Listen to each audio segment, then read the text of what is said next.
Happy Friday!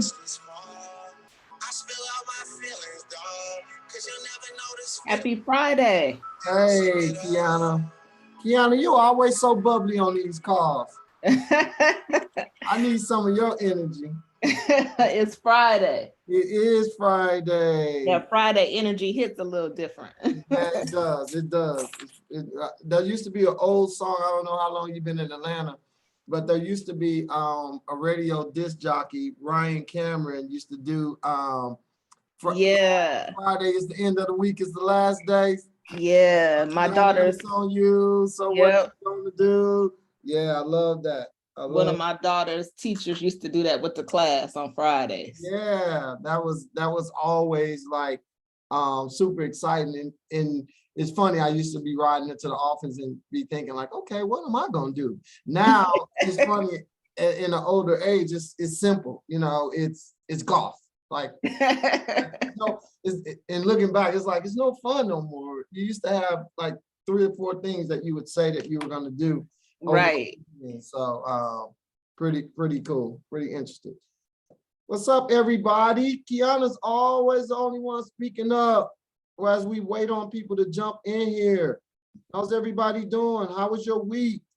Who's got something exciting, a little different than tell me something good, because this is a business thing. What have you done different or enhanced in your business this week that you'd like to share before we dive into our tactic? Anything? Any ahas for the week as it pertains to your business? I had a incident, not an incident, I should say. It was a misunderstanding with my client and their new construction. Okay. And they were really upset because the on-site agent kept sending them documents to sign on upgrades that they did not ask for. And they looked at the sheet and said, this is not ours. And they were saying, well, what can we do? And I said, well, just reply to the agent and say, I think you've got us confused with a different lot. And the agent kept saying, no, you need to sign this. And they kept giving them, a deadline, and they're saying, but we can't, this is not us. So I said, okay, I'll step in. And I did. And I spoke with the on-site agent. And it did come to her realization that they did have the wrong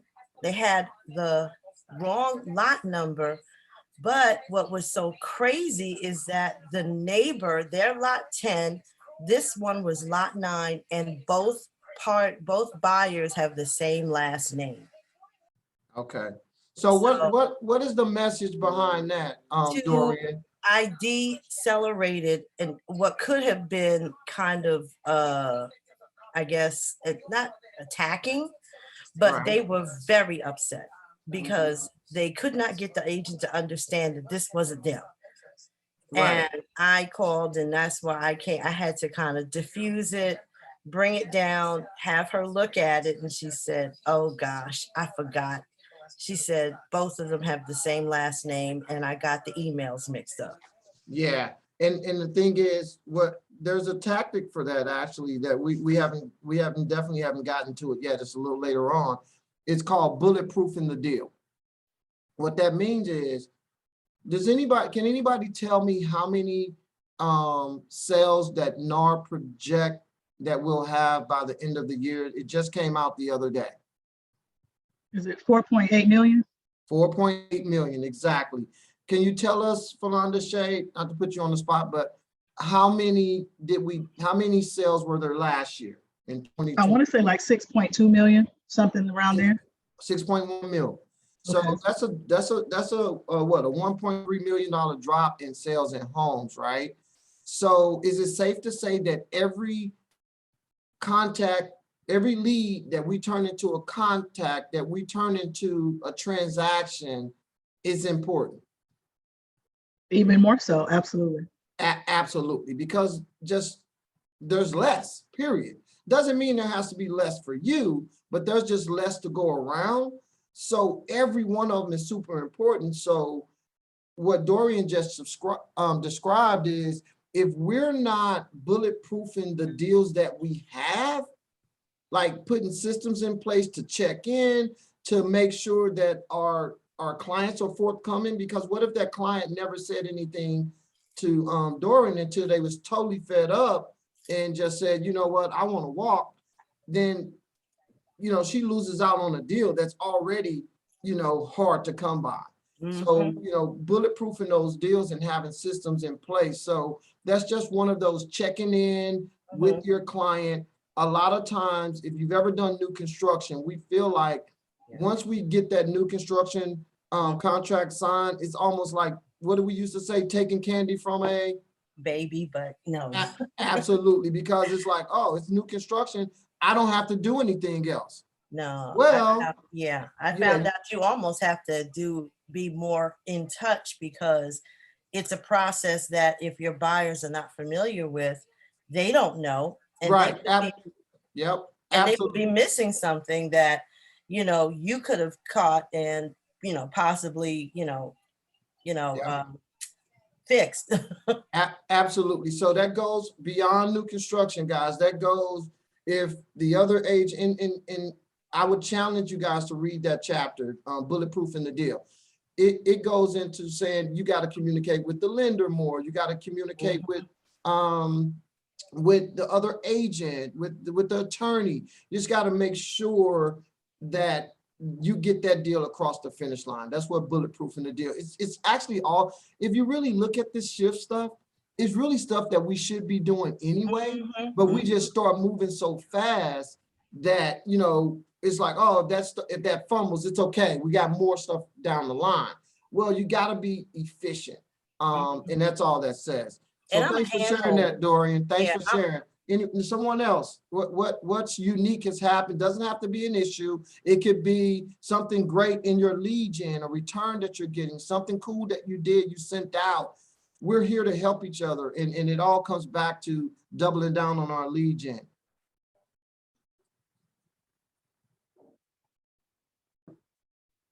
So nothing unique that anybody's doing that they feel that, wow, that helped that work. All right, if not, let's dive in. So we're going to talk a little bit today about shift tactic 4. That's finding the motivated. So finding the motivated. When you hear that, just somebody tell me, what does that mean to you, find the motivated?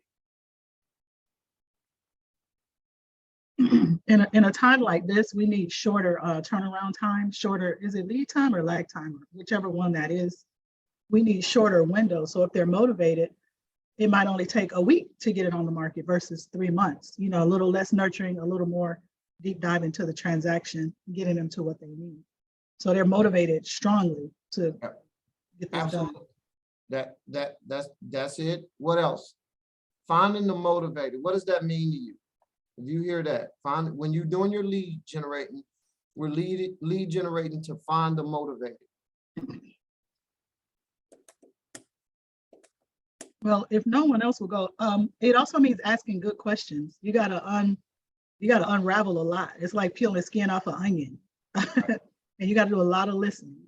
Yep. Yeah. That's the one I was kind of looking for. I mean, and there's other things. It can mean different things to everybody, but that was one of the ones. We have to ask way more questions. We got to dig a little bit deeper, you know, so that, because don't everyone who's not in a house want to have a house? Doesn't everyone who thinking about selling their house want $1 million for their house? Yeah, but we have to ask more questions to find what's that hot button. That's the term I used to use all the time. Like, what's the hot button? Why are they moving? Did the kids go off to college? You know, why are they moving? Do they have to move? Is it because of a job? Or are they thinking about, oh, we want to take advantage of the market that was 6 months ago? That person's not probably going to be as motivated as someone that has to move, you know, by a certain amount of time for their job, right? Or because they're downsizing. So when we say find the motivated, we don't leave that person alone that's not super motivated, but we want to make sure that we understand their level of motivation so that we're putting our energy into the people that are really motivated, ready to go, right? Really motivated. So finding the motivated and making sure you have that core of people that you're focusing on. you know, because you don't want to miss the boat with them messing with somebody who's not really motivated. And then one day you call them and they say, you know what, we changed our mind. We're just not going to do it. Right. You just drip on those people and check in occasionally. But those other ones, you're building systems around it. You're calling them every week. You're checking in. You're sending them articles. You're doing everything in your power to have them move the needle with those people. So finding a motivated lead generation. So there's a quote in the tactic that says, if your ship doesn't come in, you have to swim out to it. So we got to get back focused. Like the leads are not just falling in like they were before. We have to actually go out to it. That's finding the motivated. So in a seller's market, we spend less time generating leads and much more time servicing the client. Wouldn't you say that's the market that we're shifting out of? I'll read it again. It says, in a seller's market, we spend less time generating leads and much more time servicing the client. Somebody tell me why is that? Why is that statement true? In a seller's market, we spend less time generating leads and much more time servicing the client.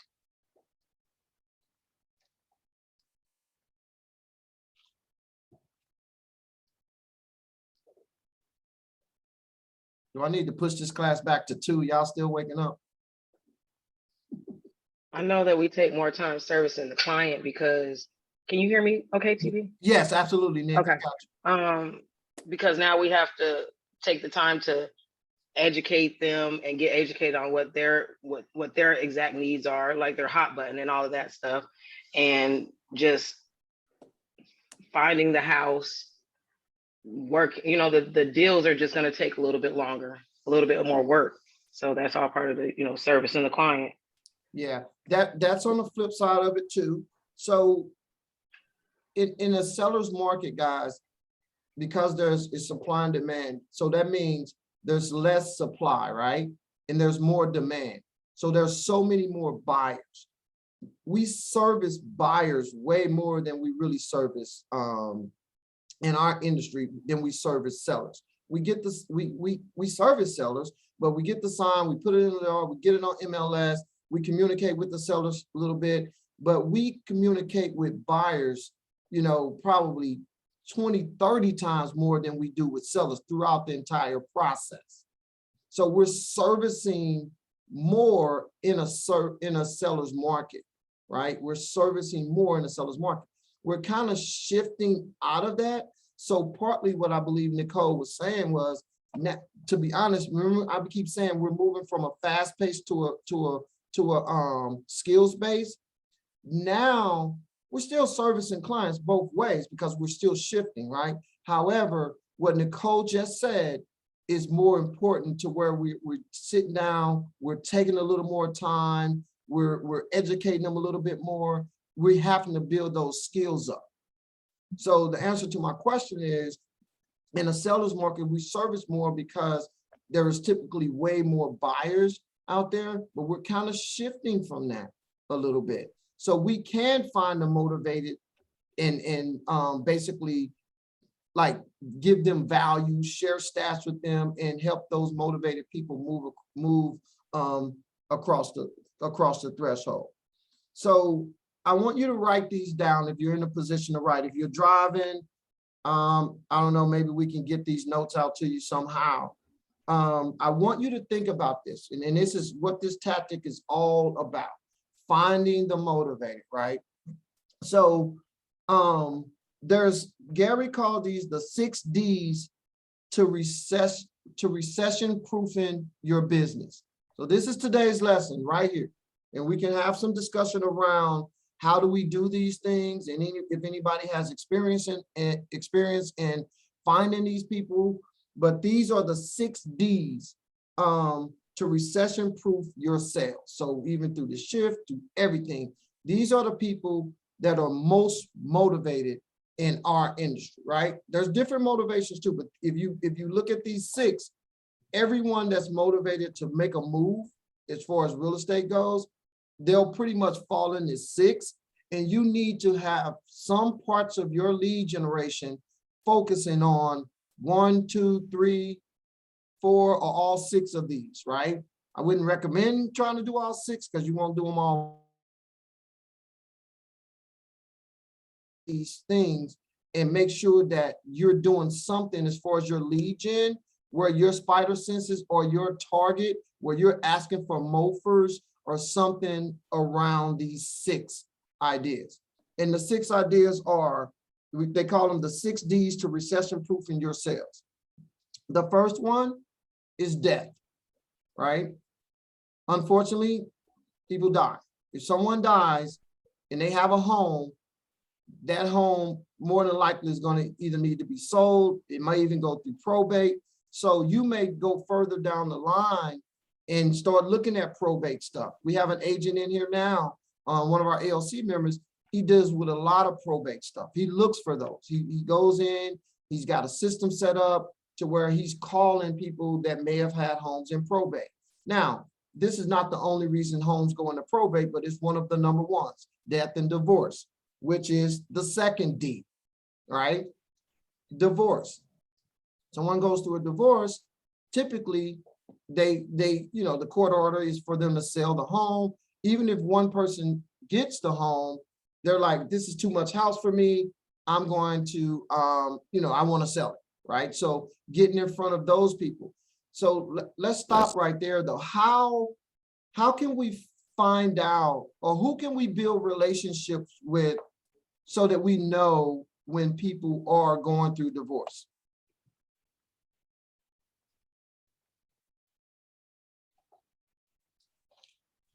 Attorneys.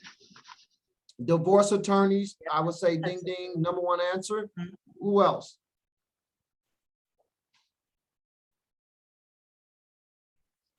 I mean, it could be as simple as just having a good relationship. If you have children in the sports community and in the school systems, unfortunately, people talk or you see when this stuff goes on. So to make it a little bit more simpler, that's a way. But I definitely say divorce attorneys is a big one. That is, and it goes back to that's definitely the number one answer. And the other thing is probate as well. A lot of that stuff, your county records through probate, a lot of that stuff goes, it's public record, right? So finding out how you can, get that list and stuff too. And just actually doing mofers. All of these things you can have mofers for them too. Like, if you want someone to reach out to you, maybe they don't know what to do with a property or something. So you may not say death or divorce. You may just say a mofer for if you find a property that you're attached to and you're going through probate. What are the steps of that, right? Because a lot of people feel if someone dies or if they get a divorce, automatically the property is theirs, they can sell it tomorrow, or they just don't know what to do, right? So what if you had something out there to where you're educating people on that? And that word comes up a lot. So like Jay just said, if someone in the school system that's in her database and she's doing, one day, all of you guys are doing this now, you're bringing value to your clients, right? And you're putting things on your Facebook about if I'm buying a home, if I'm selling a home, these 5 steps. What if you put something out there every now and again about if you find yourself in a probate situation, this is what you do? Or what if you had an attorney come on and give a 5-minute discussion, or give you some pointers on bullet points on what to do? What are the steps of getting something through probate? Wouldn't that be value to people? Philanda Shay, I'm only can see you and Maya. If y'all agree, kind of shake your head. Absolutely. Yes. Some energy here. This is like, Yes. but no, 100%. So let's move on. The next one we have is dependence. So basically, if someone is growing a family, so having a baby, or if someone is downside, maybe have to downsize where the dependents are going off to college, right? I wouldn't wait. I would those are motivated people. I would start reaching out to those people when they say, woo, baby girl, last year in high school, guess what? Ding, ding, ding, ding, ding. I'm that person's going in my in my direct target, right? Because a lot of people that last year of senior year, they don't even mind commuting that baby to school. 9 out of 10 times that baby driving anyway. Right. So they like, you know what, we out, right? If your message is clear enough, because they've been waiting a long time to move anyway. So now they're down to the last crunch time. Oh yeah, we out, right? We are out of here. So so these are just things to jog you guys. So dependents, whether they're downsizing or they need more space. And then that was the third D. And then the fourth one kind of goes in the same sense. I just grouped them together on the it's the fourth one is downsizing itself. So we kind of just touched on that. Same thing. What about deployment? Deployment. And guys, this is another, looking at these, I would also be thinking of how am I tagging my database as well as you run across people like this. So if you have people in your database, in your sphere that are military, things of that nature, they all need to be tagged so that you can send them separate messages that just speak to them. And they may not be in Georgia. You may have people all over the country that's in the military. They get out, they get in. You guys know I just was in San Diego twice in the last, 6 weeks? You know why? Because my son just came off deployment and he's here for 3 years, so he's buying a house. So I had to go out there to help him, right? Yeah. So knowing that, like reaching out, being in someone's sphere, so when they have to move, like you can reach out. So we found them a great Keller Williams agent out there, and boom, we're good. So make sure that you have them tagged though, so that you can reach out to them when immediately, and not just deployment people, but all of these categories that we're talking about. So that was the fifth one. And the last one is dividends. Those are your investors. Those are people that's looking to make, a profit, like build a portfolio. There's different tactics you can use to do that. So, and coming to, Sharina did a great wealth building class on Monday where she talked from the very beginning of how you get started in investing and what to look for and all of that. Like I said, if you're not ready to invest, you need to be knowing that so that you can touch into that dividends market, because these are people, no matter what's going on in the market, shifting, whatever, these are people that's going to buy, sell, invest in real estate, no matter what's going on.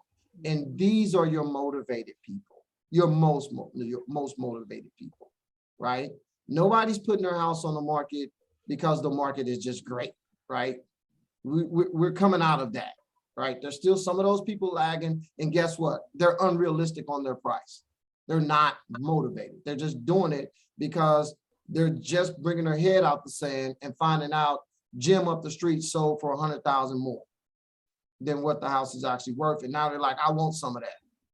So they're not really motivated. But if they fall in one of these D's, they're definitely motivated. Any questions, comments on this tactic and finding them motivated and how you can exploit that? Or is anybody doing anything specific that's targeting any one of these in these groups? I'm actually walking a client through a probate process now. And the trigger for me is I know his whole family and I knew the address, and I saw it I do a lot with pre-foreclosures. And when I saw his address coming up, I was like, hey, what's happening? So I knew him in particular enough to call, and he just literally didn't know what to do. And he had money, he just didn't know anyway. So now he's going to properly probate the property. But that whole list and calling someone that I happen to know on the list was a motivation. Like, everybody doesn't have his story. So I'm motivated to call and find out everybody's story. They all got a story. Maybe they need to sell, maybe they need but beginning that relationship with him and the 15 other people in DeKalb County on that list anyway, is a good way for me to create a relationship because I can separate it out and help them see because they're frustrated. Yeah, and you just said something. You said you knew him already. Now you can call your people to know their story. Guys, this is a tactic. However, nothing beats being in touch and diving deep in close connection with your database.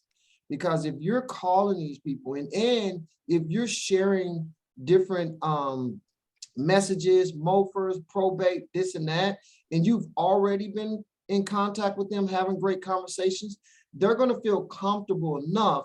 If they got any of this going on, they're going to feel comfortable enough to say, hey, you know what? Cody's been reaching out to me. You know, she's on her real estate game. I mentioned her. I remember her saying something about death and divorce. I remember that. And I got a friend that's going through that. I know she can help them. Or that's all this is, because you may not find that motivated, but by you touching your database and being in tune with them and they looking to you as the expert, when you share one of these things, ding, ding, ding, you're in their RAS. And now they're going to say, hey, I got a friend, she's in real estate. And this is what they'll say, literally, she's in real estate and all she does is help people that's going through a divorce. Because they seen you, they know you know it, right? They feel comfortable passing that person on. That's what finding the motivated mean. It doesn't mean stop doing everything else you're doing and only focus on these people. It's just be aware that these people they have to make a move. So these are super motivated. Rita, I saw you pop on. Did you have something? I was just going to say, having done the downsizing thing, yeah, I've had so many of those conversations with people, but just understand that it's a really longer term process, because if your child just left to go to college, downsizing is still a way away, but now they're thinking about it. So I've had a lot of those conversations over the past few years since we did it. Yeah, absolutely.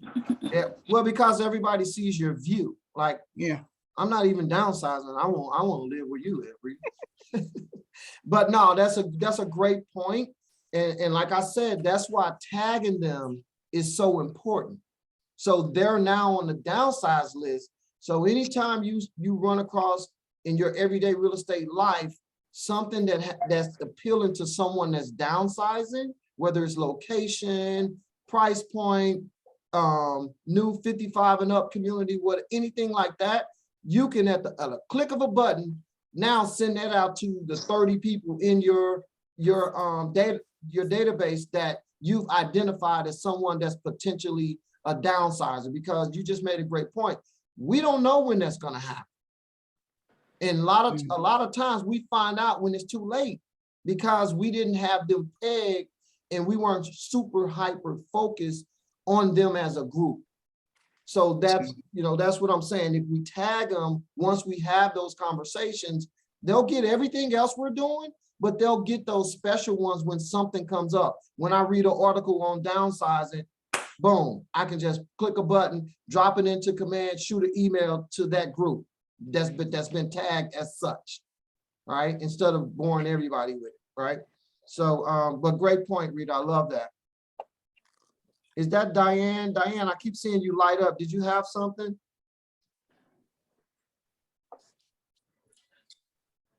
Maybe not.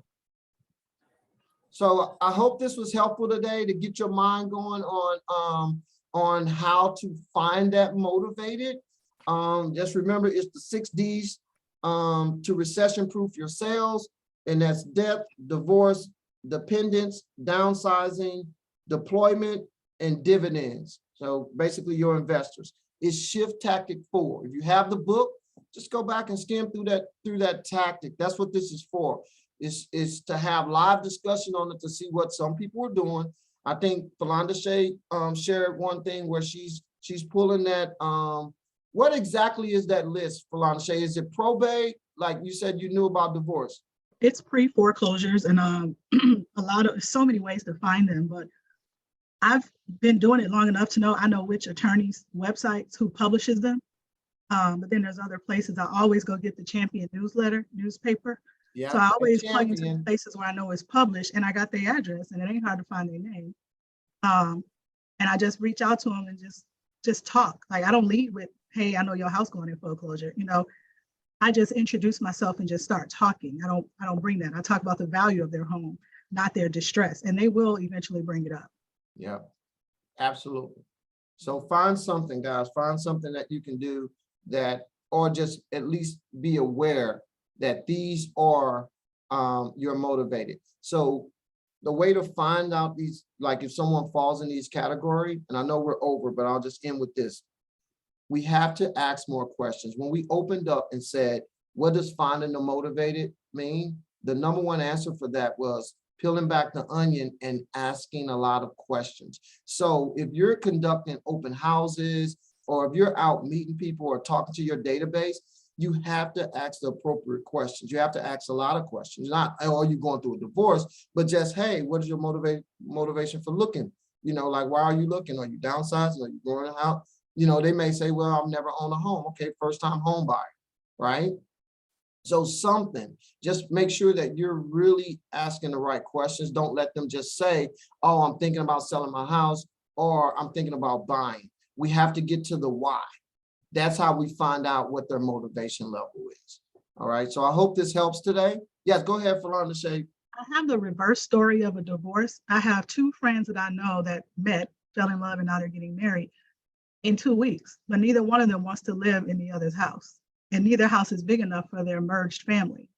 So y'all got to go somewhere. Y'all get married in 20 minutes. So they, and it needs to be a new feeling and new house and new ownership for everybody. So we're merging instead of splitting. So that's another unique motivation. Yep, absolutely. I think that falls into the third D, dependence. You know, you're having more dependents under one roof. So, all right, guys, thank you so much for being here next week. Remember, I said every other week or so, we'll have a guest. I have one of my good friends, self-made millionaire. So he'll probably be more of a motivation, but we will throw a tactic in there as well. But I'm bringing him on for more motivation. I hope you guys enjoyed my coach last week. He said he had a lot of fun. And be sure to sign up. He'll be here in person doing a different talk on economics outlook. He's amazing with that. He's flying all the way in from Florida on the 6th. So he'll be in the Market Center on the 6th. So make sure that you sign up for that. Scott Tolar, he's a GM. He's amazing. He's a great guy. So he's my coach for the last 3 years. So, all right, see you guys next week. Have a great weekend. Find something in this tactic. Yes. Have a good one. All right, guys. Bye-bye. Bye. Well. Bye.